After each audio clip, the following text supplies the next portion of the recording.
بسم الله الرحمن الرحيم كنتم خير أمة أخرجت للناس تأمرون بالمعروف وتنهون عن المنكر وتؤمنون بالله ولو آمن أهل الكتاب لكان خيرا لهم منهم المؤمنون وأكثرهم الفاسقون صدق الله العلي العظيم.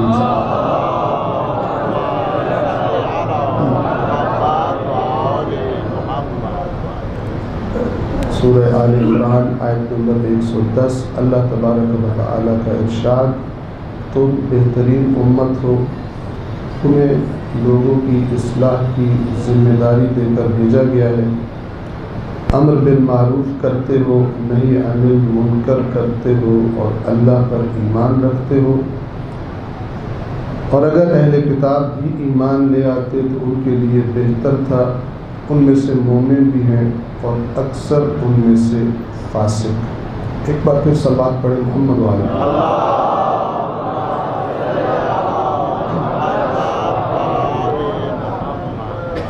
آج ان مجالس کے سلسلے کا ایک اعتبار سے آخری دن اور آخری مجلس کل مجلس شام غریبہ ہوں گی، تو جو موضوع ہم نے آپ تک پہنچانا چاہا اس کو انشاءاللہ سمیٹنے کی اور نتیجہ لینے کی کوشش کی جائے گی. اس وقت میں اللہ تبارک و تعالی سے اس دعا کے ساتھ شہدائے کربلا کے صدقے میں اور سالار شہدائے کربلا کے صدقے میں ان کے دکھائے ہوئے راستے پر ہم سب کو اے اللہ چلنے کی توفیق عطا فرما. ہماری اولادوں کو، بچوں کو، بچیوں کو، جوانوں کو، بوڑھوں کو پروردگار اس حالت میں زندگی گزارنے کی توفیق عطا فرما کہ قیامت کے دن جب سید الشہداء کا سامنا ہو تو وہ ہمیں اپنی بارگاہ میں قبول کرے. صلوات پڑھیں محمد والے.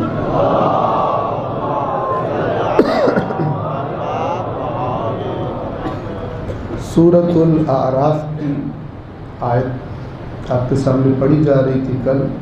امر بالمعروف اور نہی عن المنکر نہ کرنے والوں کے بارے میں اللہ نے ان کا کیا انجام کیا تھا. 163 سے میں شروع کرتا ہوں، تیزی سے انشاءاللہ ہم آگے بڑھیں گے. خداوند عالم فرماتا ہے: وَاسْأَلْهُمْ عَنِ الْقَرْيَةِ الَّتِي كَانَتْ حَاضِرَةَ الْبَحْرِ. اے رسول ان سے سوال کیجئے اس بستی کے بارے میں جو سمندر کے پاس تھی. اذ یعدون فی السبت اذ تأتیہم حیتانہم یوم سبتہم شرعا. جب وہ ہفتے کے دن کے معاملے میں حد سے تجاوز کیا کرتے تھے، جب ہفتے کے دن مچھلیاں ان کے پاس آ جاتی، وَيَوْمَ لَا يَسْبِتُونَ لَا تَأْتِيهِمْ. اور جب ہفتے کا دن نہیں ہوتا تھا تو مچھلیاں ان کے نزدیک نہیں آتی تھی. كَذَلِكَ نَبْلُوهُمْ. اسی طرح ہم نے ان کو آزمایا، آزمائش میں ڈالا. خدا کی آزمائش کیا ہے؟ یہ حلال ہے، یہ حرام ہے. مچھلیاں وہی جب خدا نے کہا اب حرام ہے تو پھر حرام. جب خدا نے فرمایا اس کے علاوہ حلال ہے اگرچہ کم ہو، پھر حلال پر اکتفا کیا. اسی طرح روٹی کا لقمہ وہی ہوتا ہے، فرق یہ ہوتا ہے کہ حلال طریقے سے آیا ہے یا حرام طریقے سے آیا. قرآن کے الفاظ میں غور کریں: کذالک نبلوہم. اس طرح ہم نے ان کو آزمایا بما کانوا یفسقون، جو وہ فسق کیا کرتے تھے. اس میں انہیں خرابیوں کی عادت پڑ گئی تھی، پھر ہم نے کھلی آزمائش ان کی کہ تم اس میں کیا کرتے. اذ قالت امۃ، یہ آیت ہم نے کل شروع کی تھی. وَإِذْ قَالَتْ أُمَّةٌ مِّنْهُمْ لِمَ تَعِظُونَ قَوْمًا اللَّهُ مُهْلِكُهُمْ أَوْ مُعَذِّبُهُمْ عَذَابًا شَدِيدًا. اور جب ان میں سے ایک گروہ نے، ایک جماعت نے یہ کہا کہ تم اس قوم کو کیوں نصیحت کرتے ہو، کیوں موعظہ کرتے ہو، سمجھانے کی کیوں کوشش کر رہے ہو اس قوم کو کہ جس قوم کو اللہ نے چاہا تو عذاب دے دے گا، اللہ نے چاہا تو ہلاک کر دے گا. تم کیوں اپنے آپ کو مشکل میں ڈالتے؟ یہ ایک رویہ ہے. یہ کن کا رویہ ہے؟ یہ ان کا رویہ ہے کہ جو ڈائریکٹلی اس خرابی کے اندر ملوث نہیں ہے. ہمیں دیکھنا ہے کہ ہمارا رویہ کون سا ہے. ڈائریکٹلی اس خرابی کے اندر ملوث نہیں ہے اس مچھلیاں پکڑنے والی میں، لیکن جو خرابی کر رہے ہیں اس خرابی کو روکنے کی کوشش بھی نہیں کر رہے. امر بالمعروف اور نہی عن المنکر بھی نہیں کر رہے. ساری بڑی بڑی اللہ کے نیک بندوں پر جو مصیبتیں آتی ہیں وہ معاشرے کے اس غیر ذمہ دار متدین طبقے کی وجہ سے آتی ہیں. معاشرے میں بدماش زیادہ نہیں ہوتے، لیکن جو اپنے آپ کو شریف کہتے ہیں وہ ان بدماشوں کا راستہ نہیں روکتے. لہذا کسی نے خوب کہا کہ دنیا اس لیے خراب نہیں کہ خراب لوگ زیادہ ہیں، دنیا اس لیے خراب ہے کہ اچھے لوگ خاموش رہتے ہیں، اپنی ذمہ داری ادا نہیں کرتے. قالوا، اب وہ جو امر بالمعروف کر رہے تھے انہوں نے جواب دیا ان متدین لوگوں کو جو ان کو امر بالمعروف سے روک رہے تھے. قالوا، انہوں نے کہا معذرتاً الی ربکم ولعلہم یتقون. دو سبب بتائے امر بالمعروف کے، اچھی طرح غور فرمائیں. انہوں نے جواب دیا، کہنے لگے کہ ہم یہ جو ان کو روکنے کی کوشش کر رہے ہیں دو نتیجے ہیں اس کے. ایک نتیجہ تو یہ ہے کہ کل قیامت کے دن اگر خدا ہم سے سوال کرے کہ تمہارے سامنے یہ خرابی ہوئی تھی تم نے کیا رویہ رکھا، تو ہمارے پاس یہ عذر موجود ہوگا خدا کی بارگاہ میں کہ ہم نے جو ہمارے بس میں تھا اسے روکنے کے لیے کیا. وَلَعَلَّهُمْ يَتَّقُونَ، اور شاید یہ بھی ہو سکتا ہے کہ ہمارے روکنے سے رک جائیں. لیکن اگر کوئی روکے گا ہی نہیں تو کون روکے گا؟ اسی طرح امام حسین علیہ السلام اور یزید اللعین کا معاملہ.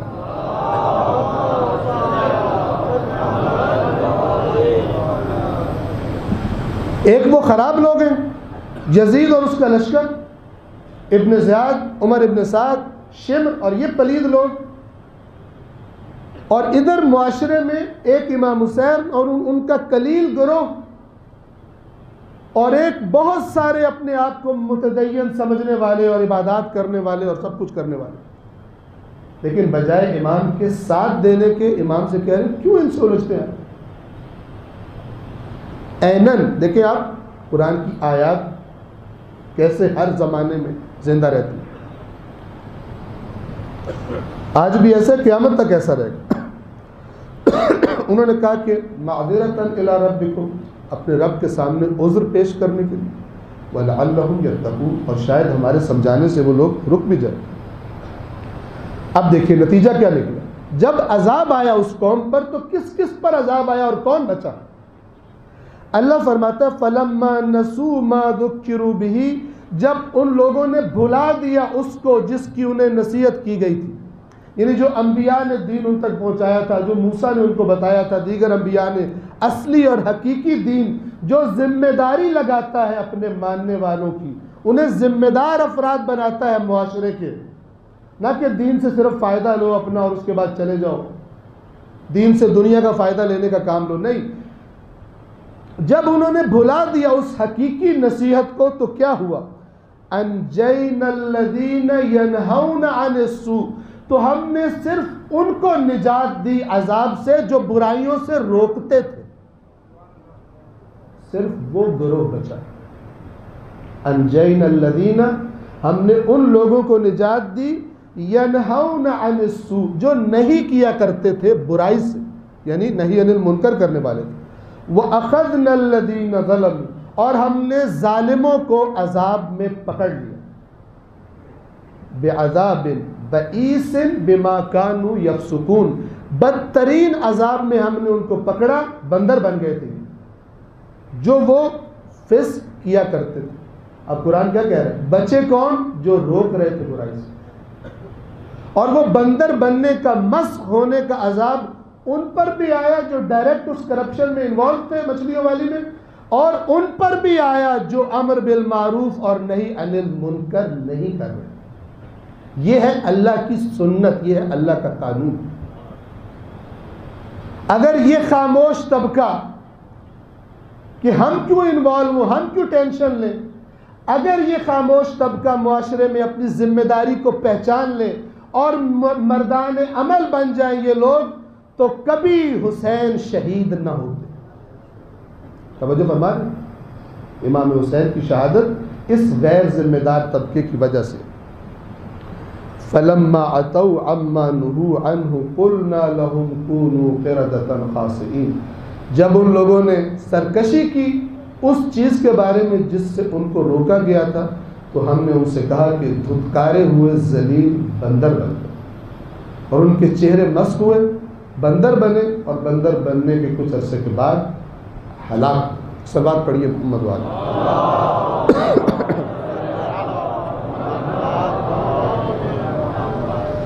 بس نتیجہ کیا ہے اس کا؟ نتیجہ یہ، اگر آج کے دن ہم قرآن سے کچھ لینا چاہتے ہیں، کربلا سے کچھ لینا چاہتے ہیں، تو ہمیں دیکھنا چاہیے کہ آج ہمارے زمانے میں، ہمارے معاشرے میں ہمارا دین، ہمارا امام ہمارے کندھوں پر کون سی ذمہ داریاں عائد کرتا ہے۔ فرمایا یا ایھا الذین آمنوا استجیبوا للہ وللرسول اذا دعاکم لما یحییکم، اے ایمان والو، توجہ فرمائے، اے ایمان والو، جب اللہ اور اس کا رسول تمہیں پکارے اس چیز کی طرف کہ جو تمہیں زندہ کر دے گی، تو انہیں لبیک کہو، چھپ کے نہ بیٹھ جاؤ، گھروں میں نہ گھس جاؤ، کیونکہ اللہ اور رسول جس چیز کی طرف بلا رہے ہیں اگرچہ تمہیں اچھی نہ لگتی ہو، لیکن وہ تمہیں اس مردہ زندگی سے نجات دے کر حقیقی زندگی میں حقیقی زندگی گزارنا سکھا دے۔ اللہ فرماتا ہے تم پر جہاد فرض کیا گیا حالانکہ وہ تمہیں برا لگتا ہے، عسیٰ ان تکرہوا شیئا وہو خیر لکم وعسیٰ ان تحبوا شیئا وہو شر لکم۔ اللہ فرما رہا ہے میں زیادہ جانتا ہوں، تم کم جانتے ہو سکتا ہے تمہیں کوئی چیز بری لگ رہی ہو لیکن تمہارے لیے خیر ہو۔ مولا کائنات کوفیوں سے کہتے تھے جس جہاد کی طرف میں تمہیں بلا رہا ہوں اس میں تمہاری عزت ہے، اور اگر نہیں جاؤ گے تو دشمن تمہیں گھروں میں گھس کر مارے گا اور ذلیل کرے گا، اور کوفی ہوئے ذلیل۔ اللہ فرماتا ہو سکتا ہے کوئی چیز تمہیں بری لگ رہی ہو، ہمارا نمائندہ تمہیں بلا رہا ہو، تمہیں ڈر لگ رہا ہو، تمہیں گھر میں بیٹھنا اچھا لگ رہا ہو سکتا ہے تمہیں بری لگ رہی ہو تمہارے لیے اچھی، اور ہو سکتا ہے تمہیں بڑی اچھی کوئی چیز لگے ہو تمہارے لیے بری۔ اگر اللہ کے بندے ہو تو جو اللہ نے رویہ کہا ہے اس چیز کے بارے میں وہ اختیار کرو۔ کیوں؟ وَاللَّهُ يَعْلَمُ وَأَنْتُمْ لَا تَعْلَمُونَ۔ اگر اللہ کو اپنا خالق اور مالک اور رہنما مانتے ہو، اس کی کتاب کو مانتے ہو، تو پھر جان لو کہ اللہ جانتا ہے اور تم نہیں جانتے۔ جب تمہیں پتہ چل جائے کہ یہ خدا کا حکم ہے، پھر اس کے بعد اس کے بارے میں کام چوری کا رویہ اختیار نہ کرو۔ اگر کرو گے وعدم تو پھر جان لو۔ وَاتَّقُوا فِتْنَةً، اور اس فتنے سے بچو کہ جو فتنہ جب آئے گا، جو اللہ کا عذاب اور پکڑ جب آئے گی، لَا تُصِيبَنَّ الَّذِينَ ظَلَمُوا مِنْكُمْ خَاصَّةً، تو وہ صرف ان پر فتنہ نہیں آئے گا اللہ کی طرف سے جنہوں نے ظلم کیا تھا، جنہوں نے ذمہ داری ادا نہیں کی، وہ بھی اس میں پکڑے جائیں گے۔ قرآن میں جو اللہ کے بیان شدہ قوانین ہیں وہ سنت الہی میں اس وقت اس زمانے میں 61 ہجری میں روح زمین پر کربلا والوں سے زیادہ کوئی پیارا نہیں تھا، لیکن لوگوں کی غیر ذمہ داری کی وجہ سے وہ شہید ہو گئے۔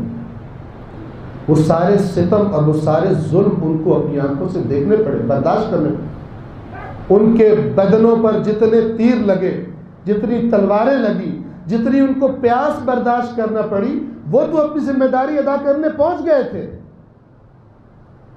ان کی ان تکالیف میں ان کا بھی حصہ اس قرآن کی آیات کے نتیجے میں ان کا بھی حصہ اتنا ہی ہے کہ جو گھروں میں بیٹھے، اور جو نہیں نکلے اگر نکل آتے تو شاید تاریخ کا رخ آج میں اور آپ کچھ اور دیکھ رہے ہیں، آج تاریخ کچھ اور ہوتی۔ تو فرمایا اس فتنے سے اپنے آپ کو بچاؤ کہ جو تم میں سے صرف ظالموں کو اپنی گرفت میں نہیں لے گا. صلوات پڑھیے محمد والے.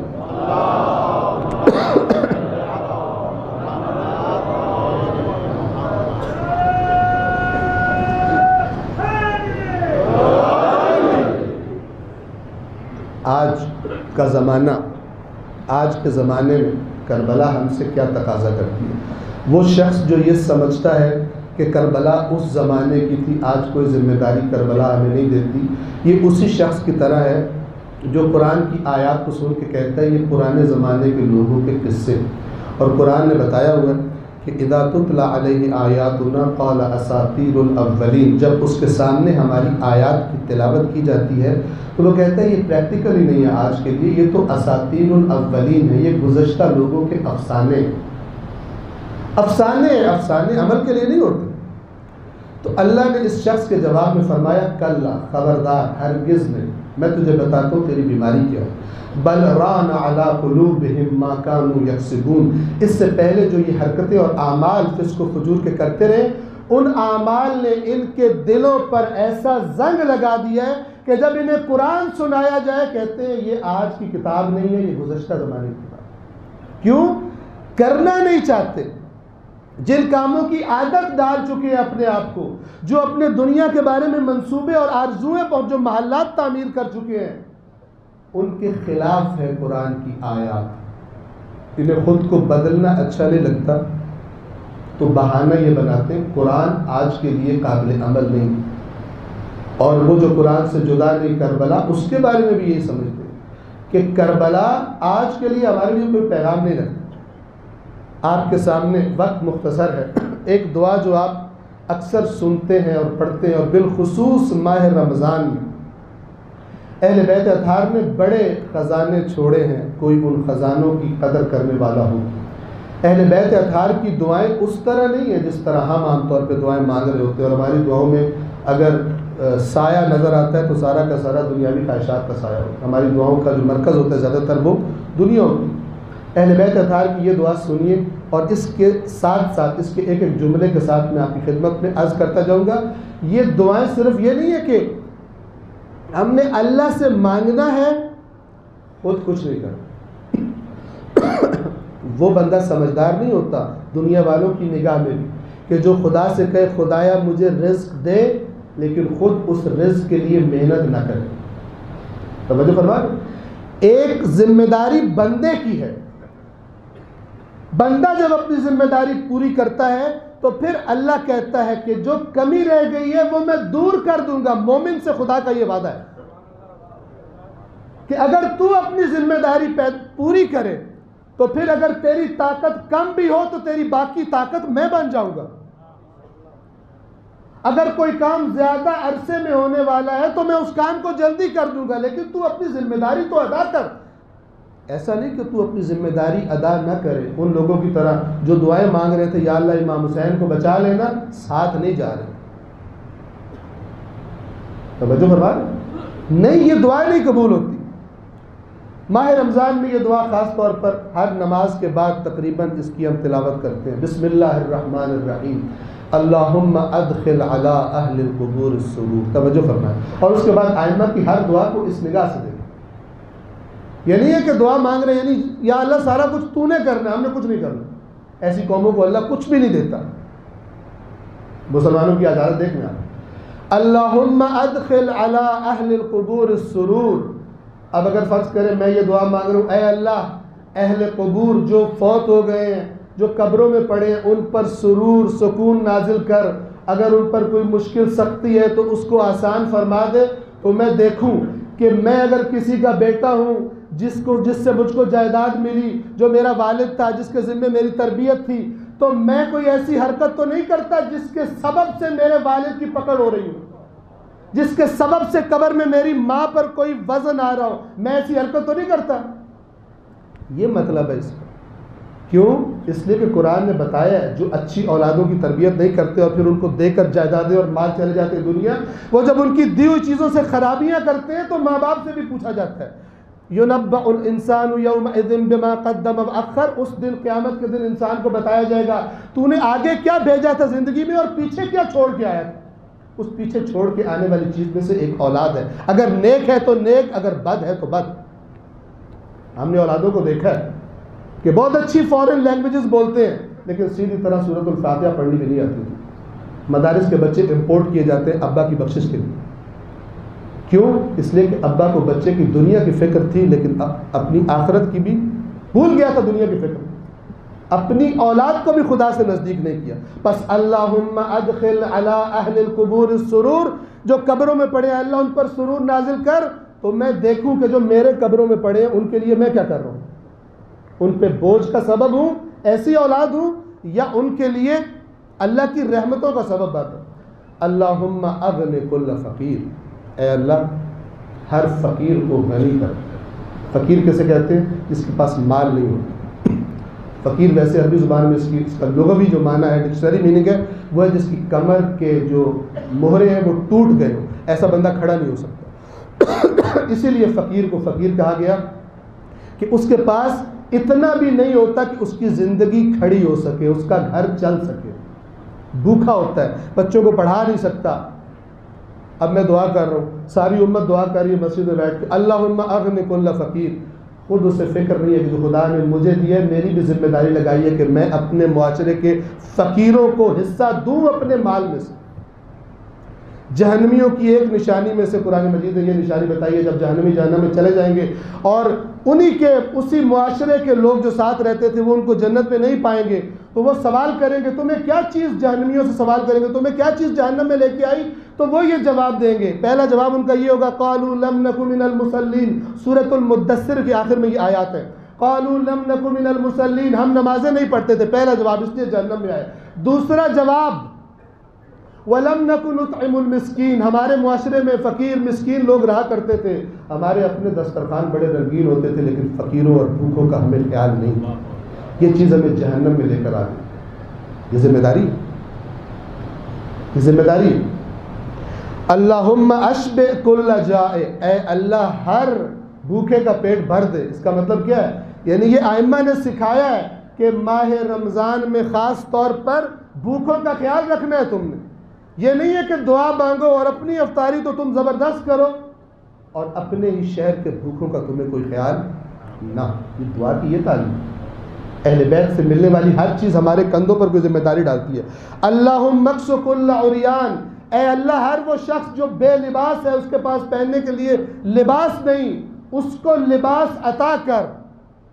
اللہ قرآن میں ان سب کاموں کے لیے خلاصہ کر رہا ہوں، کیا فرماتا ہے؟ اے ایمان والو، اگر تم خدا کی مدد کرو گے تو خدا تمہاری مدد کرے گا اور میدانوں میں تمہارے قدم ایسے جما دے گا کہ کوئی طاقت تمہارے قدم اکھاڑ نہیں سکے. ان تنصروا اللہ ینصرکم ویثبت اقدامکم. وہ اللہ کی مدد کرنا کیا ہے؟ وہ یہی ہے جو خدا نے حکم دیا ہے کہ میں اس معاشرے میں یہ دیکھنا چاہتا ہوں. مومن کی ذمہ داری ہے جتنی اس میں توفیق ہے اس میں کردار ادا کرے. خود کر سکتا ہے خود کرے، ورنہ کسی جو دوسرا کر سکتا ہے اس کو ترغیب دے، اس کو شوق دلائے، اپنے دوست کو، اپنے محلے دار کو، اپنے شہر میں رہنے والے کو، کہ یہ مسئلہ ہے ہماری قوم کا، اس مسئلے کو حل کرنے کے لیے کوشش کی جائے، پلاننگ کی جائے. جو فرما رہے ہیں اگر تم خدا کی مدد کرو گے تو خدا تمہاری مدد کرے گا. خدا تو بے نیاز ہے، اسے کسی کی مدد کی ضرورت نہیں ہے، لیکن اس نے آزمایا ہے مجھے اور آپ کو. یہی تو امام فرما رہے تھے نا، حل من ناصر ینصرنا. اس کا اصل معنی یہ کون ہے جو اللہ کی مدد کرے، اس لیے کہ حسین خدا کا کام کرنے نکلے.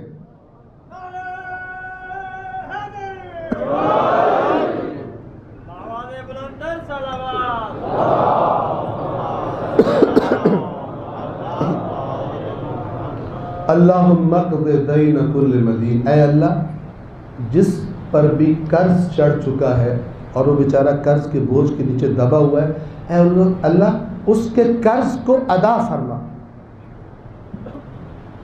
آیا ہم چند دوست جن کو خدا نے مثلا زیادہ دیا ہوا ہے وہ مل کر کوئی ایسا سیٹ اپ چھوٹا سا بنا سکتے ہیں، ہر مہینے اس میں کنٹریبیوٹ کریں اور اس کا کام یہ ہو اس کا کہ جو مقروض ہیں آس پاس ان کا پتہ چلایا جائے، جن کی قرضوں کی وجہ سے زندگی ختم ہو کر رہ گئی ہے، جن کے گھروں میں بری حالت ہو گئی ہے، تاکہ ان کی زندگی دوبارہ چلنا شروع ہو جائے. ایسا کام ہم نہیں کر سکتے، کر سکتے.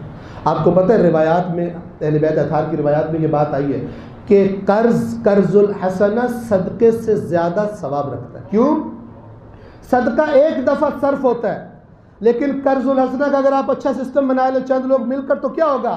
ایک کا مسئلہ حل، پھر اس سے کہے ٹھیک ہے جب حل ہو جائے آہستہ آہستہ واپس کر دے، کوئی سود تجھ سے نہیں لیں گے، آہستہ آہستہ واپس کر دے، پھر وہی پیسہ دوسرے کے پاس، پھر وہی تیسرے کے پاس، پھر وہی چوتھے کے پاس. مالدار لوگ اس اصلی اماؤنٹ کو بھی بڑھاتے جائیں اور قرض داروں کے قرض بھی ادا ہوتے جائیں. اس ایک صدقے کی بجائے کتنی ہی جگہوں پر مشکلات حل کرنے کا ثواب ان کام کرنے والوں کو پہنچتا جائے گا. اللہم اقض دین کل مدین کا یہ مطلب نہیں ہے کہ میرے ساتھ والے کا پتہ ہے کہ وہ قرض سے مرا جا رہا ہے، اللہ سے کہہ رہا ہوں خود کچھ نہیں کرنا. یہ دعائیں قبول نہیں ہوتی. یہ دعائیں اصل میں یہ ائمہ نے توجہ کروائی ہے. یہ مسئلہ تمہارے معاشرے کا، معاشرے کے بھوکے تمہارا مسئلہ ہے جن کو خدا نے زیادہ دیا ہے، قرض دار تمہارا مسئلہ ہے، معاشرے کے ننگے تمہارا مسئلہ ہے. اللہم فرج عن کل مکروب، اے اللہ ہر وہ شخص جو کسی کرب میں، کسی تکلیف میں مبتلا ہے، اس کی تکلیف کو دور فرما. یہ اوپر والی بھی تکلیفیں تھیں، لیکن ہر تکلیف تو مینشن نہیں ہو سکتی. تمہارے دماغ میں آ گیا کہ جس کسی کو کسی بھی کرب کی حالت میں دیکھیں، ایک مومن کے طور پر، ایک انسان کے طور پر ہمارا فرض بنتا ہے کہ اگر ہم میں کچھ طاقت ہے تو اس کے کرب کو دور کرنے کی کوشش کریں. نہ یہ کہ دعا مانگ کے چلے جائیں. بار بار تکرار کروں، ان لوگوں کی طرح جو امام حسین کے لیے دعا مانگ رہے تھے، ساتھ نہیں چل رہے تھے، اپنی ذمہ داری ادا نہیں کر رہے تھے، اللہ پہ ڈال رہے تھے کہ آپ کریں. اللہم فرج عن کل مکروب. آج کہاں کہاں لوگ کرب کے عالم میں مبتلا ہیں. آپ جہان اسلام میں نظر دوڑا کے دیکھیں، اپنے کشمیر کو دیکھیں، کرب میں مبتلا ہے. مشرک اور ایک کافر قوم، اور ان میں سے بھی ایک درندہ صفت انسان جو اس ملک کا وزیر اعظم بن بیٹھا ہے، وہ کیا ظلم ڈھا رہا ہے کشمیر کے بوڑھوں پر، جوانوں پر، مردوں پر، عورتوں پر. اللہ کے نبی نے فرمایا جو اس حالت میں صبح کرے، اس کو مسلمانوں کی تکلیفوں کی پرواہ نہ ہو، تو وہ سب کچھ ہو سکتا ہے، وہ مسلمان نہیں ہو سکتا کہ جو مسلمان میں بنانے آیا، اس کو تکلیف ہی نہیں. اللہم فرج عن کل مکروب. جیسے انسان کی زبان سے یہ لفظ ادا ہوتے ہیں، فوراً اس کا دھیان جانا چاہیے کہاں کہاں کرب ہے. کشمیر مظالم میں پس رہا ہے، یمن کتنے سال سے وہاں پر ظلم کیے جا رہے ہیں. مجھے کوئی پرواہ ہی نہ ہو کہ میں کیا کر سکتا ہوں یمن کے ان افراد کے لیے جن کو کھانا میسر نہیں، جن کو دوائیں میسر نہیں. خدا ان کی توفیقات میں اضافہ کرے کہ جن کو اسی معاشرے میں بہت سارے لوگ ہیں الحمدللہ کہ جن کو جب کسی نیکی کی دعوت دی جاتی ہے، جو بھی مسئلہ ہو، لبیک کہتے ہیں. لیکن ایک بہت بڑی تعداد ایسی بھی ہے کہ جو ان چیزوں کو اپنی دینی ذمہ داری، اپنے امام کی طرف سے آنے والی ذمہ داری نہیں سمجھتے. اللہم رد کل غریب، اے اللہ ہر بے وطن کو وطن واپس لوٹا. ہر بے وطن جو کسی مشکل کی وجہ سے جس کو وطن چھوڑنا پڑا. اس کی اگر میں تفصیل کروں تو بہت سمجھانے والی اور لمبی ہو جائے گی، اس سے آگے بڑھتے. اللہم فک کل اسیر، اے اللہ ہر وہ شخص کے جو قید میں ہے، اسیر میں. کل سے شہدائے کربلا کا قصہ کم ذکر ہوگا، اسیران کربلا کا قصہ بیان کیا. میں اور آپ تو اسیروں کو، قیدیوں کو رونے والی قوم ہے، گریہ کرنے والی قوم ہے. صلوات پڑھیے محمد و آل محمد. یہ ایک چھوٹا سا اعلان سن لیجیے. اعمال عاشورہ کل 10 محرم الحرام کو صبح 8 بجے مسجد میں، یہی مسجد یثرب میں انشاءاللہ ادا ہوں گے. مردانہ اعمال ہوں گے، خواتین الگ اعمال کریں گی. صلوات پڑھیے محمد و آل محمد. اللہم فک کل اسیر. کتنے اسیر ہیں جن کے نام گنوائے جا سکتے. ایک آواز کے جو الحمدللہ علماء کرام شجاعت کے ساتھ جس کو اٹھا رہے ہیں، ان کی آواز میں لائیے. اگر وہ اس کام کے لیے کہیں بلائیں تو وہاں پہنچنے کی کوشش کیجیے.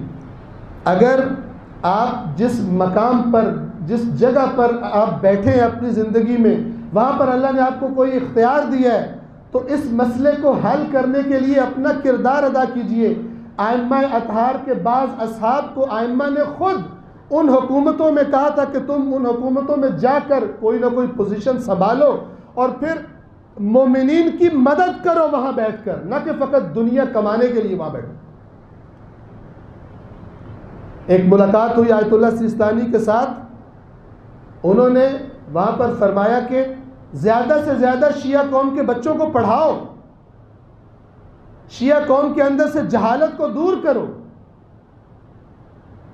اور جن کو تم پڑھاؤ ان کی ساتھ ساتھ یہ تربیت کرو کہ ہم تمہیں دنیا پرستی کے لیے نہیں پڑھا رہے، اس لیے پڑھا رہے ہیں کہ اگر کسی مقام پر پہنچ جاؤ تو اپنی قوم کی فکر کرو۔ ایک منظم قوم وجود میں آئے کہ جو فقط اپنا پیٹ بھرنے کے لیے نہیں جیتا بلکہ اسے اپنی قوم کے خالی پیٹوں کی بھی پرواہ ہوتی ہے، جو خود اپنے بچوں کی تعلیم کی فکر نہیں کرتا بلکہ اس کو اپنی قوم کے جو لوگ نہیں اپنے بچوں کو پڑھا پا رہے اور کل اسی معاشرے پہ بوجھ بن جائیں گے، مجرم بن جائیں گے، ان کی بھی فکر کرتا ہے، ان کے لیے بھی کوئی پلاننگ کرتا ہے، ان کے لیے بندوبست کرتا ہے۔ ہر اسیر کو اے اللہ رہائی عطا فرما۔ ایک اسیر کا نام نہ لوں تو حق ادا نہیں ہوتا۔ ایک ایسا بے گناہ اسیر کہ جو ہمارے ملک میں نہیں ہے لیکن وہ ایسا اسیر ہے، ایسا عاشق تھا سید الشہداء کا کہ ایک ملک جس کا نام نائجیریا ہے اس کی سرزمین پر، یہ کہنا بات آسان ہے، اس کا تصور کریں آج کے زمانے میں، جس نے لاکھوں لوگوں کو مکتب اہل بیت قبول کروایا، شیخ ابراہیم زکزاکی، اور وہ اپنے اس کام کی پاداش میں کئی سالوں سے قید و بند کی صعوبتیں برداشت کر سنت سید سجاد پر عمل کر اس کی مظلومیت کے خلاف آواز اٹھانا۔ اللہم فک کل اسیر، مسنگ پرسنز، جو قید ہے، میں نے پہلے بھی عرض کیا تھا، پاکستان کے آئین کی، واضح آئین کی خلاف ورزی کرتے ہوئے قید ہے، عدالتوں میں پیش نہیں کیا جاتا، ان کے بچے منتظر ہیں، ان کی بیویاں منتظر ہیں، ان کے ماں باپ منتظر ہیں، ان کو یہ نہیں پتا کہ زندہ ہیں یا زندہ نہیں۔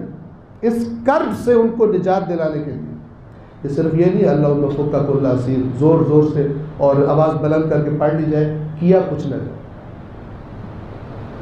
پھر فرمایا اللہم اصلح کل فاسد من امور المسلمین، اے اللہ مسلمانوں کے کاموں میں جو بھی خرابیاں ہیں ان کو دور فرما۔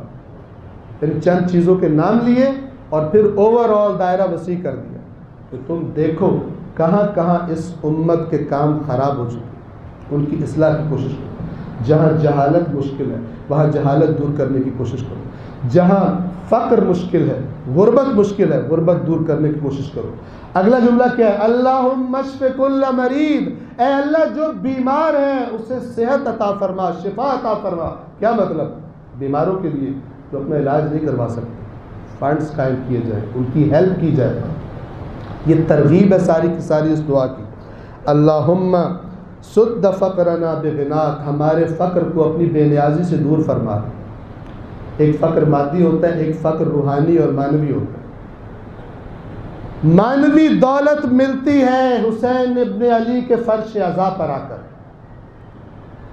دنیا میں مجھے کیا کرنا ہے، کیوں بھیجا گیا ہوں، اپنے امام کی سیرت کو دیکھوں مجھے پتہ چلے گا، میں اللہ کی کتاب سے دیکھوں میری ذمہ داری کیا ہے۔ اے اللہ یہ دولت بھی، یہ بے نیازی بھی مجھے عطا فرما دے کہ مجھے پتہ ہو مجھے دنیا میں کچھ عرصہ رہنا ہے اور پھر مجھے آگے تیرے پاس چلے جانا ہے اور وہاں مجھے ہمیشہ ہمیشہ رہنا ہے۔ اے اللہ میری ربنا آتنا فی الدنیا حسنہ وفی الآخرۃ حسنہ وقنا عذاب النار، اے اللہ ایسی زندگی دے کہ دنیا میں بھی حسنات سے بھرپور ہو، آخرت میں بھی اچھے نتائج سے بھرپور ہو اور ہمیں اس جہنم کی آگ کے عذاب سے بچا دے۔ صلوات پڑھیے محمد والے۔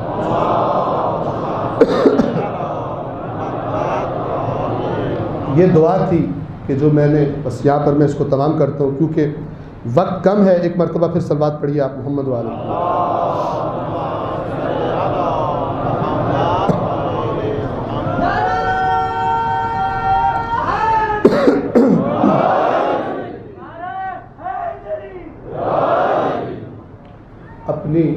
بات کو تمام کرنے کی طرف لاؤں،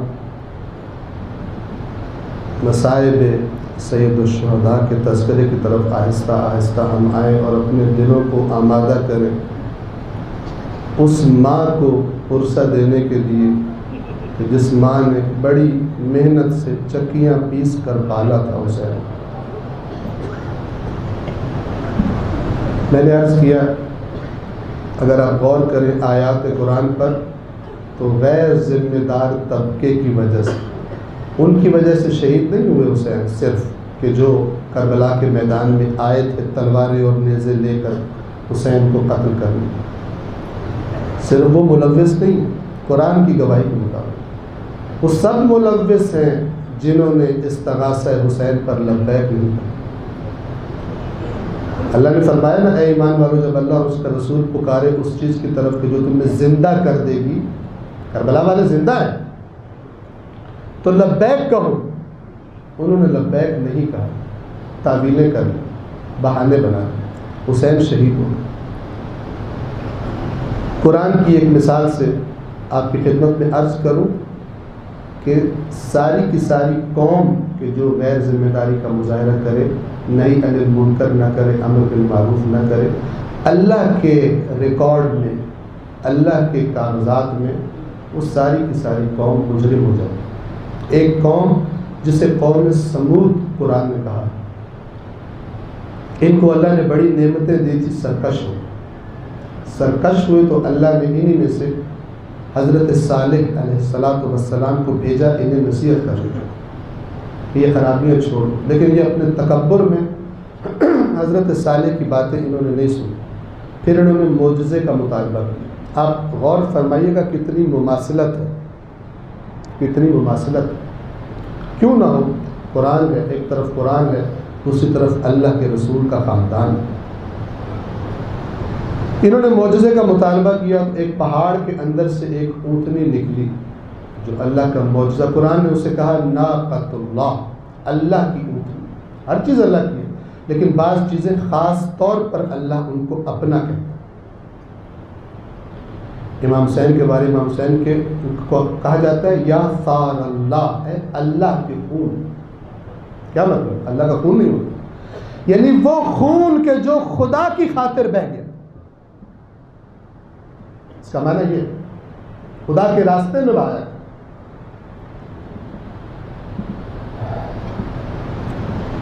ان سے کہا گیا تمہاری آزمائش یہی ہے، اللہ کا معجزہ تمہارے سامنے اپنی آنکھوں سے تم نے دیکھ لیا، اب تمہاری آزمائش یہ ہے کہ ایک دن اس پانی پینے کی جگہ سے صرف یہ اونٹنی پانی پیے گی، کوئی نزدیک نہیں آئے گا تم سے، اور ایک دن تمہاری قوم پانی پیے گی۔ انہوں نے تسلیم کر لی، لیکن جب کچھ دن گزر گئے تو جو شرارتی اور فاسق لوگ تھے انہوں نے اپنے نبی کی بات کو پس پشت ڈال کر انہوں نے کہا بھلا یہ کیا بات ہے، ایک دن یہ حیوان پانی پی اور ایک دن ہم صبر کریں اور قوم ہماری اتنی زیادہ ہے۔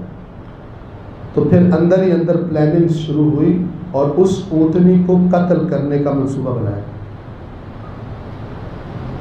قرآن کریم اس قتل کو کئی جگہ پر بیان کرتا ہے۔ ایک جگہ ہے سورۃ القمر، اقتربت الساعۃ وانشق القمر، قیامت نزدیک آ گئی اور چاند شق ہو گیا، دو ٹکڑے ہو گئے۔ اسی سورہ مبارکہ میں آگے جا کر قوم سمود کا تذکرہ آتا ہے، اور وہاں پہ اللہ فرماتا ہے کہ جب انہوں نے ہمارے نبی کو جھٹلا دیا اور اپنے پانی پینے والے مسئلے میں انہوں نے تجاوز کیا تو انہوں نے ایک شخص کو تیار کیا کہ تو نے اس اونٹنی کو مارنا ہے۔ اب آپ ذرا مماثلت خود دیکھتے جائیے، امام حسین کے گلے پر جس لعین نے خنجر چلایا ہے وہ ایک آدمی ہے، لعین نے ازل و ابد شمر ابن ذوالجوشن، اسے خنجر چلایا۔ حضرت صالح کی اس اونٹنی ناقۃ اللہ کو بھی قرآن بتاتا ہے فنادوا صاحبہم، انہوں نے اپنے ساتھی کو آواز دی، پکارا، فتعاطیٰ، تو وہ شخص آیا، فعقر، اور اس ایک شخص نے اونٹنی کو قتل کر دیا۔ یہ قرآن کی گواہی، مارنے والا کتنے افراد ہیں؟ ایک فرد ہے اونٹنی کو قتل کرنے والا۔ اس کو ذہن میں رکھیے، سورۃ الشمس کی طرف آئیے، والشمس وضحاها جو پڑھ. اس کے آخر میں جا کر کیا فرمایا؟ کذبت ثمود بطغواها. اور بہتر ہے کہ میں کہتا چلوں اس اوپر والی آیات کیا ہیں کہ وَنَفْسٍ وَمَا سَوَّاهَا، نفس انسان کی قسم اور اس ذات کی قسم جس نے انسان کو ٹھیک ٹھیک بنایا. قد افلح من زکاها، بے شک کامیاب وہ ہے جس نے نفس کو پاکیزہ رکھا، اللہ کی نافرمانیوں سے بچا کر رکھا. وقد خاب من دساها، اور نامراد ہے یقیناً وہ جس نے اپنے نفس کو خواہشات نفسانی میں دبا دیا. قرآن کا کام. پھر اللہ مثال دیتا ہے اس قوم کی جنہوں نے اپنے نفس پرستی کی اللہ کے احکام کے معاملے. فرمایا کذبت ثمود بطغواها، قوم سمود نے اپنی سرکشی کی وجہ سے جھٹلا دیا.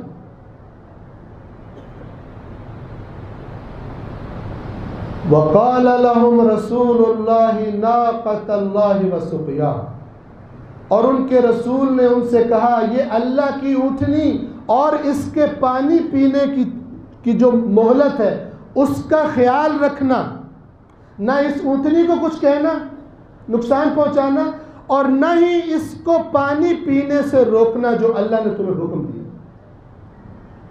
پھر قرآن کہتا ہے فَقَذَّبُوهُ، یہاں پہ جو عربی کے لفظ ہیں فَقَذَّبُوهُ، تو اس قوم نے اپنے نبی کو جھٹلا دیا. کیسے جھٹلایا؟ فَعَقَرُوهَا، توجہ فرمائیں، اس قوم نے اونٹنی کو قتل کیا. حالانکہ قرآن نے کیا گواہی دی ہے؟ اونٹنی کو وہ نیزہ مارنے والے کتنے افراد تھے؟ ایک فرد تھا. لیکن قرآن کیا فرما رہا ہے؟ فَقَذَّبُوهُ، اس ساری قوم سمود نے جھٹلایا اپنے رسول کو. فَعَقَرُوهَا، اور ساری قوم سمود نے قتل کر دیا اس اونٹنی کو. فَدَمْدَمَ عَلَيْهِمْ رَبُّهُمْ بِذَنبِهِمْ فَسَوَّاهَا، تو پھر ان کے رب نے بھی ان پر عذاب کو دے مارا اور اس بستی کو مٹی کے ساتھ برابر کر کے رکھا. مارنے والے کتنے تھے؟ ایک. عذاب کس پر آیا؟ ساری قوم پر، سوائے اس قلیل تعداد کے کہ جو حضرت صالح پر حقیقی ایمان لائے تھے، اللہ نے ان کو نجات دی اس نبی کے ساتھ. باقی قوم کہ جو کھڑے ہو کر تماشا دیکھ رہے تھے، کچھ پلانرز تھے، کچھ اس کو اکسانے والے تھے، اس شکی کو اکسانے والے تھے، کچھ باقی تماشا دیکھنے والے تھے، کچھ خاموش کھڑے ہوئے تھے. وہ اونٹنی قتل ہو گئی. اللہ نے اس کو بیان کر دیا. اب اس امت مسلمہ کا حال دیکھیے. رسول اللہ کے نواسے کے بارے میں رسول اللہ کا فرمان سنیں. کیا فرمایا؟ کبھی فرمایا حسن اور حسین میرے پھول. کبھی فرماتے تھے کبھی اگر کان میں گریے کی آواز آتی تھی حسن و حسین کے رونے کی، رسول اللہ سے برداشت نہیں ہوتا تھا. ایک دفعہ مسجد نبوی میں مدینہ میں خطبہ دے رہے تھے کہ دونوں شہزادے داخل ہوئے، کرتے ذرا لمبے پہنے ہوئے تھے جو ان کے پاؤں میں الجھ جاتے تھے، اور اس کی وجہ سے یہ دونوں شہزادے گر پڑتے تھے. رسول اللہ سے برداشت نہیں ہوا، حالانکہ وہ کوئی ایسی تکلیف دہ چیز نہیں تھی، اتنی محبت تھی، برداشت نہیں ہوا، ممبر چھوڑ دیا اور جا کے دونوں کو اٹھا کر لائے اور اپنے زانوؤں پر بٹھایا اور فرمایا کہ ان کی تکلیف دیکھو، مجھ سے برداشت نہیں ہوا.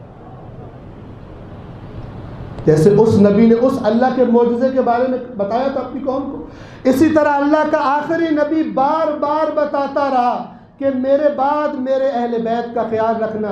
صحیح السند روایات ہے کتب برادران اہل سنت میں بھی کہ جس میں اللہ کے نبی نے فرمایا 3 دفعہ تکرار فرمائی، اذکرکم اللہ فی اہل بیتی، میں تمہیں اللہ کا خوف دلاتا ہوں میرے بعد میرے اہل بیت کے ساتھ اچھا سلوک کرنا. میں تمہیں اللہ کا خوف دلاتا ہوں، اللہ کی یاد دلاتا ہوں میرے بعد میرے اہل بیت کے بارے میں اچھا رویہ رکھنا. وقال لهم نبی رسول اللہ ناقۃ اللہ وسقیاہ، اس اللہ کے نبی صالح نے فرمایا تھا اس اللہ کی اونٹنی کا بھی خیال رکھنا اور اس کا پانی بھی کبھی بند نہ کرنا، اس کے پانی پینے کو بھی کبھی روکنے کی کوشش نہ کرنا ورنہ خدا کے عذاب کا شکار ہوگا. مماثلت دیکھیں آپ، ان کے بارے میں قرآن کیا کہتا ہے؟ سب نے جھٹلایا اور جو قرآن کے الفاظ کی آیات کی روح سے مانوس ہے اسے پتہ ہے قرآن کیا کہنا چاہتا ہے۔ وہ مچھلیوں والا جو قصہ ہے قوم یہود کا، اس نے کیا بتایا کہ اللہ نے صرف ان کو چھوڑا عذاب سے کہ جو روک رہے تھے برائی سے، اور باقی سب پر اللہ کا عذاب آ گیا۔ آپ باور کر لیجئے قتل حسین کے بعد پھر اللہ اس امت سے ناراض ہو، اور اس کے بعد مسلسل پہلے بنو امیہ اور پھر بنو عباس کے فاسق اور ظالم اور بد کردار حکمران اس امت کے سروں پر مسلط رہے، جن کا ایک کام یہ تھا کہ امت کو سرچشمہ ہدایت سے دور رکھنے کے لیے علی اور اولاد علی کے خلاف پروپیگنڈے کرتے تھے، جس پروپیگنڈے کے اثرات آج تک آپ کو امت مسلمہ میں ملتے ہیں۔ گوشہ و کنار سے آج بھی کوئی نہ کوئی بد نصیب کھڑا ہو کر امام حسین کے بارے میں لوگوں کو ذہنوں میں شکوک و شبہات ڈالنے کی کوشش کرتا ہے، حالانکہ مانتا ہے کہ صحیح حدیث ہے جس میں اللہ کے نبی نے فرمایا حسن و حسین جوانان جنت کے سردار۔ کس منہ سے دکھائے گا کہ کیا منہ دکھائے گا اللہ کے نبی کو اور ان کے نواسے کو کہ جب وہ سردار بیٹھے ہوں گے جنت میں، اس جنت میں چلا جائے گا کہ جو ان سرداروں پر یہاں بیٹھ کے تنقید کرتا ہے، کس کی خاطر؟ یزید پلید کے فیصلوں کی خاطر، یا دنیا کے مال اور حکومت کی خاطر بک جانے والے عمر ابن سعد اللعین کی خاطر؟ کیونکہ وہ بھی ایک صحابی کا بیٹا ہے، اس کو حسین کا مقام نظر نہیں آتا۔ یہ اسی پروپیگنڈے کا نتیجہ ہے۔ یہ کیوں مسلط ہوئے؟ یہ بھی اہل بیت اطہار نے اپنے فرامین بتا دیا۔ فرمایا اگر امر بالمعروف اور نہی عن المنکر چھوڑ دو گے، اپنی ذمہ داریاں جو خدا کی طرف سے آئی ہیں معاشرے میں ان کو ترک کر دو گے، تو خدا کا انتقام کیا ہوگا؟ تمہارے معاشرے کے بدترین لوگ اللہ تمہارے سروں پر مسلط کر دے گا، اور پھر تمہارے نیک لوگ خدا سے دعائیں مانگیں گے، اللہ ان کی دعاؤں کو قبول نہیں کرے گا۔ ایک بڑی توبہ کی ضرورت ہے ساری امت کو کہ اے اللہ ہم سب کو معاف کر کہ ہم نے تیرے حسین کی ناقدری کی۔ کچھ کو اللہ نے توفیق دی اور میں نام لینا چاہوں گا، ان کی عبارت پڑھ کے آپ کو سنانا چاہوں گا، میرے پاس لکھی ہوئی ہے۔ مولانا طارق جمیل صاحب، پاکستان کے اندر جو ایک تشیع کے ساتھ اتنی نفرت ہے اور اس کی زد میں بعض اوقات اہل بیت کی شخصیات کو بھی بعض نہ سمجھ لے کے آ جاتے ہیں، اس کا سبب کیا ہے؟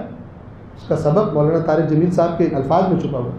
فرماتے ہیں کہ میں جب اپنے تدریس کے تعلیم و تعلم کے دور میں تھا، جب میں خود پڑھ رہا تھا، طالب علم تھا اس وقت، اور جب پھر میں استاد بن گیا تدریس کرتا تھا اس وقت، نصاب میں شامل نہ ہونے کی وجہ سے مجھے اہل بیت کی شخصیات کا مقام نہیں پتا تھا۔ نصاب، سبب دیکھیے، نصاب میں شامل نہیں، نصاب میں شامل نہیں۔ ایک شخص کے پاس گئے تبلیغی جماعت والے اور انہوں نے کہا کہ بڑی بڑی قربانیاں دی ہیں لوگوں نے اسلام میں، رسول اللہ نے جب قربانی مانگی ایک صحابی یہ لے کر آ گئے، ایک صحابی مثلا بکری لے کر آ گئے، یہ سامان لے کر آ گئے، تو اس نے سوال کیا، وہ بھی اہل سنت ہی تھا، اس نے سوال کیا کہ آپ نے اتنی قربانیوں کا ذکر کیا ہے، جو قربانی نواسہ رسول نے کربلا میں دی تھی اس قربانی کا آپ نے ذکر ہی نہیں کیا۔ اس نے کہا جو اس کو پڑھایا گیا تھا کہ وہ پتہ نہیں وہ صحیح تھا بھی یا نہیں تھا، پتہ نہیں کربلا میں جو امام حسین گئے تھے وہ ٹھیک تھا یا ٹھیک نہیں تھا۔ تو اس شخص کے دل میں خدا نے اس سوال کی وجہ سے شمع روشن کر دی۔ اس نے کہا کہ جس مکتب میں، جس مسلک میں ایک بکری دینا قربانی شمار ہو اور اپنے بچوں کو ذبح کروا دینا قربانی شمار نہ ہو، میں اس مکتب سے دور ہی اچھا ہوں۔ مکتب اہل بیت دور کر دوں، میں اور آپ کی ذمہ داری لیں، یہ کام ہو سکتا ہے۔ محبت اہل بیت کا چراغ روشن کرے لوگوں کے دلوں میں۔ انہوں نے فرمایا، طارق جمیل صاحب فرماتے ہیں کہ جب بعد میں دعوت کے تبلیغ کے کام سے جڑا تو میں نے مطالعہ کیا اہل بیت اطہار کی شخصیات کا، تو مجھے پتہ چلا کہ اہل بیت صرف ہماری عقیدت کا حصہ نہیں، ہمارے دین اور عقیدے کا حصہ ہے۔ پھر اس کے بعد فرماتے ہیں کہ اس کے بعد میں نے ذکر اہل بیت کا اہتمام کیا، اور جو ایام غفلت میں گزار دیے تھے ان غفلت میں گزرے ایام پر اللہ کی بارگاہ میں نے استغفار کی۔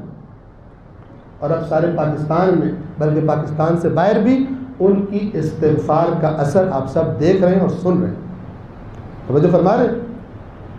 جس دل میں شمع روشن ہو جائے، لیکن بد نصیب تھے اور کتنے پتھر دل تھے وہ لوگ کہ جو 10ویں عاشور کی عصر میں امام حسین کو اپنی آنکھوں سے دیکھ رہے تھے، اور سارے ظلم اٹھانے کے بعد بھی امام اپنا فریضہ ادا کر رہے ہیں، ان کو نصیحت کر رہے ہیں، سید الشہداء کی نصیحت کو سن رہے تھے، لیکن ان کے دلوں پر سید الشہداء کی نصیحت کا اثر نہیں ہوا۔ کتنے سنگ دل تھے وہ لوگ۔ 9ویں کی آج 9ویں کا دن تھا، کل عاشور ہے۔ آج کی رات بھی بڑی عجیب گزری اور کل کا دن بھی بڑا مشکل گزرا حسین کا۔ مولد کہی حضرت عباس کو، عباس جائیے اور ان سے کہیے کہ حسین کو 1 رات کی مہلت دے۔ عزاداروں، عباس جیسے پیکر غیرت کے لیے، عالم دین نے لکھا، عباس جیسے پیکر غیرت کے لیے اپنے بازو کٹوانا آسان ہے، لیکن کسی کم ظرف کے دروازے پر جا کر مہلت مانگنا مشکل ہے عباس کو۔ لیکن امام وقت کی اطاعت کرنی ہے عباس نے، امام وقت کی اطاعت کرنی ہے عباس نے، گئے اور مہلت لے کر آئے۔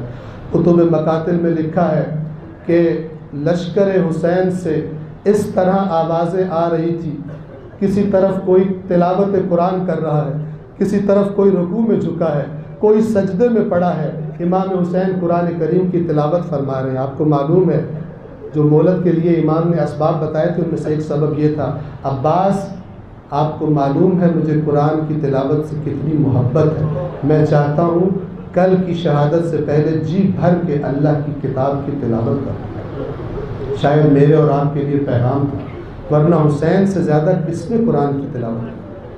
کہ میرے ماننے والے اگر سنیں گے حسین کو قرآن سے کتنا پیار تھا تو اس کتاب کے ساتھ ان کی محبت بھی بڑھ جائے۔ عزاداروں، مختصر کرتا ہوں، وقت تمام ہونے کے قریب ہے، عصر عاشور آ گئی، حسین کے سارے وفادار اپنی قربانیوں کو پیش کر چکے، یہاں تک کہ حضرت عباس کی لاش بھی میدان میں چھوڑ کر حسین آ گئے۔ جب علم آ رہا تھا، دور سے دکھائی دے رہا تھا، اہل بیت سمجھے کہ عباس واپس آ رہے ہیں، لیکن جب قریب آئے تو دیکھا علم تو ہے لیکن علمدار ساتھ نہیں آیا۔ جب سب چلے گئے عزاداروں، سب تو حسین سے اجازت لیتے تھے، اب حسین کس کے پاس جائے؟ حسین نے اجازت نہیں لی، لیکن حسین الوداع کرنے کے لیے ضرور آئے، الوداع کرنے کے لیے آئے زینب و ام کلثوم کے پاس۔ اس کے بعد ایک اور سخت الوداع جو حسین کے لیے تھا، چھوٹے چھوٹے بچوں کے پاس آئے حسین آخری سلام کرنے کے لیے۔ سکینہ اگرچہ کم سن ہے لیکن خانوادہ اہل بیت سے تعلق رکھتی ہے، جانتی ہے کہ یہ سارے بچے یتیم ہو چکے ہیں، ان کے باپ دنیا سے جا چکے ہیں۔ امام ان بچوں کے سامنے امام سے تقاضا نہیں کیا محبت کرنے کا، کیونکہ یتیم بچے جب دیکھتے ہیں نا کہ کوئی باپ اپنے بچوں کے ساتھ پیار کر رہا ہے تو انہیں تکلیف ہوتی ہے۔ خیمے سے باہر آ گئی سکینہ اپنے بابا کے پاس، اور خیمے سے دور آ کر بابا کو دیکھ کر کہتی ہے، یا ابتاہ استسلمت للموت، بابا آپ نے مرنے کی تیاری کر لی؟ بابا ہمیں کن لوگوں کے سپرد کر کے جا رہے ہو؟ ردنا الی حرم رسول اللہ، بابا اگر ممکن ہو تو ہمیں ہمارے جد کے حرم واپس پہنچا دیجئے۔ حسین نے اپنی بیٹی سے خطاب کیا، بیٹی سکینہ، اگر یہ لشکر والے مجھے اجازت دیتے تو میں آپ کو ضرور پہنچا دیتا، لیکن آپ نے دیکھا نہیں کہ ان لشکر والوں نے میرے پیاروں کے ساتھ کیا سلوک کیا، یہ میرے خون کے پیاسے ہیں۔ بس عزادار و حسین گھوڑے پر سوار ہوئے، علی کا علی بیٹا شجاعت کے جوہر دکھائے، دشمنوں کی گردنیں کٹ کٹ کے گر رہی ہیں۔ ایک دفعہ اس لعین ابن سعد نے کہا، اے کوفیہ، تمہیں معلوم ہے کس سے مقابلہ کر رہے ہو؟ سارے مل کر حملہ نہیں کرو گے تو حسین ایک ایک کر کے تم سب کو مار ڈالے گا، اس کی رگوں میں علی کا خون ہے۔ عزاداروں سب نے مل کر حملہ کیا، جس کے ہاتھ میں تلوار تھی اس نے تلوار چلائی، جس کے ہاتھ میں نیزہ تھا اس نے نیزہ چلایا، جس کے ہاتھ میں تیر کمان تھا اس نے تیر چلایا۔ بس عزاداروں آخری جملے ہیں، حسین چاہتے تھے کسی طرح نہر فرات پر پہنچ جائے، شاید اس خواہش میں کہ شہادت سے پہلے بچوں تک پانی پہنچا دے۔ نہر فرات تک پہنچے، ایک لعین نے مکر کیا، جیسے حسین نہر کے اندر داخل ہوئے ایک لعین پکار کے کہتا ہے، حسین تم پانی پینا چاہتے ہو، ادھر سپاہی تمہارے خیموں میں پہنچ گئے۔ عزاداروں حسین کو پانی کی فکر بھول گئی، گھوڑا دوڑاتے ہوئے خیموں کے پاس پہنچے۔ جب وہاں پہنچے تو پتہ چلا انہوں نے مکر کیا تھا۔ عزاداروں حسین نے ایک اونچی جگہ بنائی تھی، اپنی بہن بی بی زینب سے فرمایا تھا کہ جب تک میری تکبیر کی آواز آتی رہے بہن، خیموں سے باہر مت آنا، ان لعینوں کے سامنے مت آنا۔ تو حسین ایک دفعہ حملہ کرتے تھے، پھر پلٹ کر واپس آتے تھے اور تکبیر بلند کرتے تھے۔ اہل بیت کے دلوں کو تسلی ہوتی تھی کہ نواسہ رسول زندہ ہے۔ میں کیسے آپ کی خدمت میں عرض کروں، ابن سعد کے لشکر کا ایک راوی کہتا ہے کہ خدا کی قسم میں نے ایسا بہادر آج تک نہیں دیکھا کہ جو اپنے سارے قریبیوں کے لاشیں اٹھا چکا ہو، جو شدت کی پیاس سے تھک چکا ہو، اس کے باوجود اس طرح تلوار چلاتا ہو۔ ایسی تلوار چلائی علی کے بیٹے نے۔ بس عزاداروں وقت شہادت آ گیا، اس ندا کا وقت آ گیا جو آسمانوں سے آنی تھی، یا ایتھا النفس المطمئنہ۔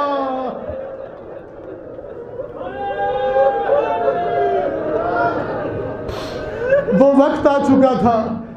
ایک لعین آیا عزاداروں، امام حسین کچھ دیر کے لیے رکے اپنی تھکاوٹ دور کرنے کے لیے۔ ایک لعین نے، روایت مقاتل بیان کرتی ہے، ایک لعین نے پتھر مارا، حسین کی پیشانی پر لگا، پیشانی سے خون نکلا، حسین کی آنکھوں میں آیا۔ خون کو صاف کرنے کے لیے حسین نے اپنی قمیض کو بلند فرمایا، وہ سینہ جس کو رسول اللہ چوما کرتے تھے، اس سینے سے قمیض بلند ہوئی۔ عزاداروں ایک لعین نے 3 بھال کا تیر چلایا جو امام حسین کے سینے پر لگا اور سینے کو چیر کر پشت سے باہر چلا گیا۔ امام حسین کے منہ سے جملے نکلے، بسم اللہ و باللہ و علی ملت رسول اللہ۔ اس تیر کی حالت ایسی تھی کہ اگر حسین واپس نکالتے تو خدا جانے کیا ہوتا۔ حسین نے عزاداروں پشت کی طرف سے تیر کو نکالا، ایک دفعہ خون نکلا حسین کے سینے سے، اپنے ہاتھوں میں خون کو جمع کیا، اپنے محاسن پر لگایا، آسمان کی طرف رخ کیا، فرمایا اسی حالت میں اپنے نانا سے ملاقات کروں گا، فرمایا اسی حالت میں اپنے نانا سے ملاقات کروں گا۔ عزاداروں ابھی حسین زین پر ہیں، زمین پر نہیں آئے۔ ایک اور لعین نے پیچھے سے وار کیا نیزے سے، حسین گھوڑے کے اوپر جھک گئے۔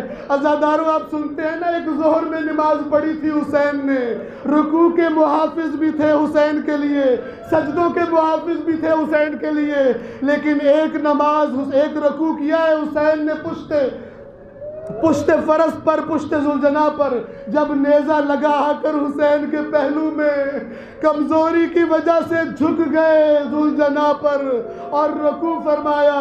ایک اور تیر لگا کر امام کو اس کے بعد حسین زین پر نہ رہ سکے۔ امام زمانہ نوحہ کرتے ہیں اپنے جد کا کہ سلام میرے اس جد پر جو نہ زین پر تھا نہ زمین پر تھا۔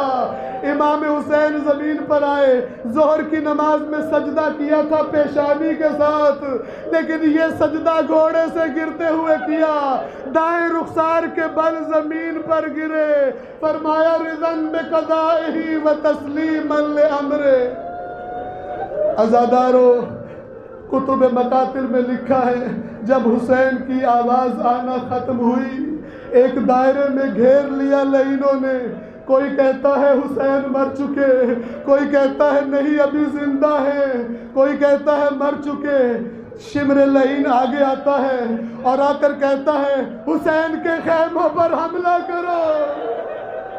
عزاداروں سید الشہداء نے اٹھنے کی کوشش کی، گھٹنوں کے بل اٹھے، تلوار کے دستے پر ٹیک لگائی، لیکن خون اتنا بہہ چکا تھا حسین دوبارہ زمین پر گر گئے۔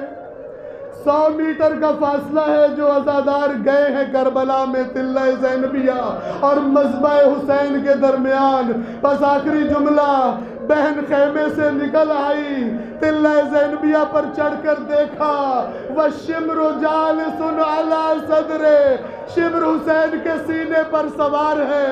حسین نے آنکھیں کھولی، شمر کو دیکھا، ایک دفعہ مسکرائے، فرمایا کپڑا ہٹا۔ اس نے اپنے سینے سے کپڑا ہٹایا، اس کے سینے پر داغ تھے۔